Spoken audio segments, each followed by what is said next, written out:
Assalamu alaikum. How are you doing today? I hope you're doing well. What makes us Muslim? How do you know somebody is Muslim when you meet them? In today's world, everybody says Assalamu alaikum, but then they're not Muslim. It's good, it's nice, it's trying to be accommodating, but what makes us, we who are Muslims, what makes us Muslim? A lot of people will say it's our Salah because nobody else makes Salah. So our Salah makes us Muslim. But Salah is a ritual and it's a private thing between you and Allah. It doesn't make you a Muslim, and it's one of the arkan of Islam or one of the pillars of Islam. There's a whole lot of other things. What about your character? Character is an important thing, extremely important, and it's that which will lead you to Jannah. That is Hadith. What about being of sadaqah in terms of your personality, having a so called sadaqah personality? Someone who is generous, who is eager and free to give things. One thing I must say in the Western Cape, in the Muslim community here, with all our faults, Muslim people are quick to give. Just mention or something and then they'll give. During the month of Ramadan, which is a very good time to make sadaqah, people give in their millions, in total, millions.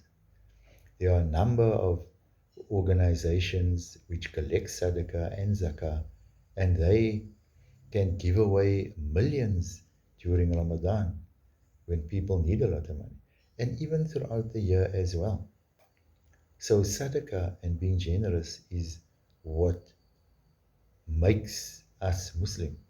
And that's the thing about Muslims that stand out all over the world. It's like that all over. And yes, there are people who are selfish, and but fortunately, in the Muslim world, they are in the minority. I hope they are not growing in size because being Western is about being selfish. It's about accumulating your wealth. So somebody who hasn't been brought up properly according to Islam is going to be too selfish to let go of a few rands because he can see his bank balance was 100 rand and now it's going to be 90 rand. So you can see his money getting less. And those people, they are not into making sadaqah. You can't ask them for charity. And that is why the rich are getting richer and the poor are getting poorer. That is totally un Islamic. That nonsense about generating wealth and the wealthy will generate more wealth and work hard so that money can trickle down to that. Never going to happen. I mean, how long haven't you been waiting for anything to come down to you? It doesn't happen. And the reason why it doesn't happen is because the 5% of people who have money, they generate more wealth. They do, but then they're quick to take the wealth for them in the millions and in the billions. Nothing comes down to the poor. The ones among them with a guilty conscience, they will set up charity organizations and make donations with 1% of their wealth that they don't even feel. But the majority of them, they hoard their money. Who can spend $1 billion, for example? Who? No one. And they're not going to spend it. They're only good at making money, but they have no idea how to spend money. So the money is just going to be hoarded. And in Islam, you can't hoard your money. You're supposed to circulate it. And any money that has been laying for a period of 12 months, that money is subject to zakah because you then qualify for zakah. There's a certain portion that is exempt, but you have to pay 2.5% of the balance. Now, you ask any Muslim about zakah, they never talk about it, never. And that is supposed to be what makes us Muslim. Everybody knows that zakah is one of the pillars of Islam, and they know that the zakah is 2.5%, but they don't know how much you must deduct before you pay 2.5%. Ask them where do they pay their zakah. Then they look at you like they obviously don't know where because they don't pay zakah. And with the level of wealth, let me put it that way, amongst our people nowadays, a lot of people should be paying zakah, but they don't. And that is because of where we come from. Our parents were poor. They never qualified to pay zakah. Maybe they never qualified to receive zakah either because they managed to cope from day to day. But they never had money laying for a whole year. They spent the money that they got. So we never grew up learning about zakah. And that's possibly one of the main reasons why there's so much ignorance about actually paying zakah and where you go to and when do you pay and do you pay.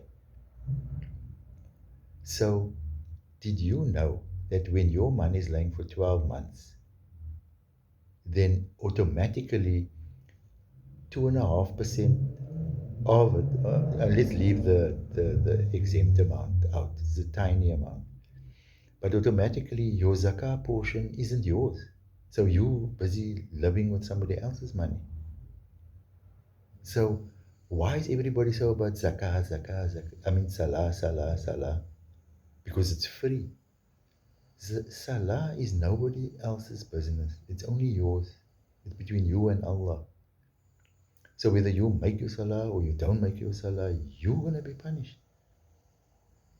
If I don't make salah, it's got nothing to do with you. You're not going to be punished. But if I don't pay zakah and I qualify to pay zakah, then I'm sitting with somebody else's money. So it's everybody's business. But people don't talk about money, because it's something that you don't talk about. It's taboo. That is not Islamic. That makes us Muslim, paying your zakah as well as your zakah, as well as fasting in the month of Ramadan, and your shahada, and at least making your niyyah to go on Hajj one day when you are by the means. That's the basis of being Muslim.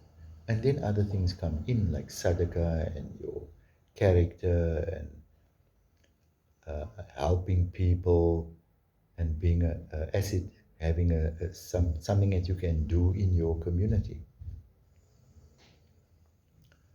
But we are so engrossed in making money and doing our work and having side hustles to make even more money that we forget everybody in South Africa, and I'm sure in other Western countries in the world also, people are engrossed with making money. That is the focus of their lives. Now, you need to think about why is it that there is an explicit instruction not to get engrossed with wealth.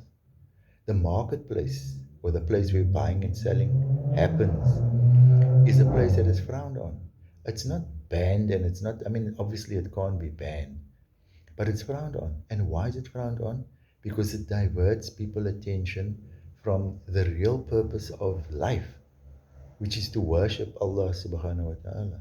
That is what you are here for. So if you are, from the time that you wake up until the time that you go sleep, if you are focused on your job is about making money. And even if your job is about helping others, let's say you're a teacher, if you get so focused on teaching that you neglect your focus, then you're also living improperly.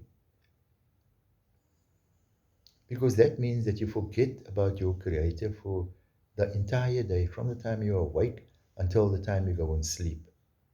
You're doing good, yes. I mean, there's a hadith about this man who did the opposite again. He made salah on a stone, a big flat stone slab.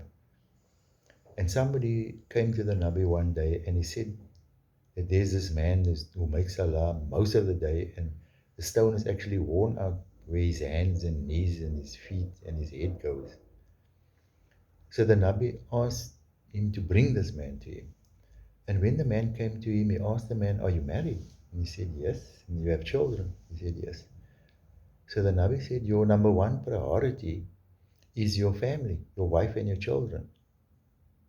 And so that tells us that We are people of the middle road. We're supposed to be in the middle, figuratively speaking. We're not supposed to be on either extreme. So we're not supposed to be worshipping 24/7, but neither are we supposed to be doing something else the whole day. And that makes sense. That makes such a lot of sense because life is supposed to be all about balance. And here we have a hadith that we are a people of the middle road. So it doesn't mean you must walk in the middle of the road, but it means don't be an extremist. Don't be super overly religious and pious. Yes, you're supposed to be pious and you're supposed to be more pious than the next man, but not so pious that you neglect your duties. We all have duties. And then you also can't be so dutiful that you neglect your matters of religion. You can't. You have to be balanced in the middle. That's what the hadith means.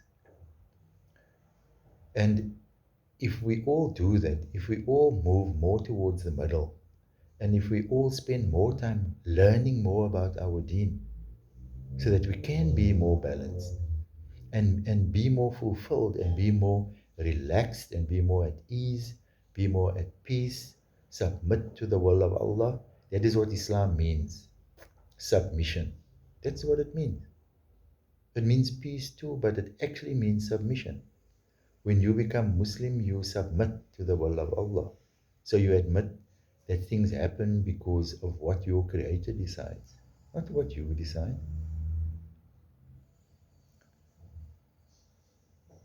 Assalamu alaikum.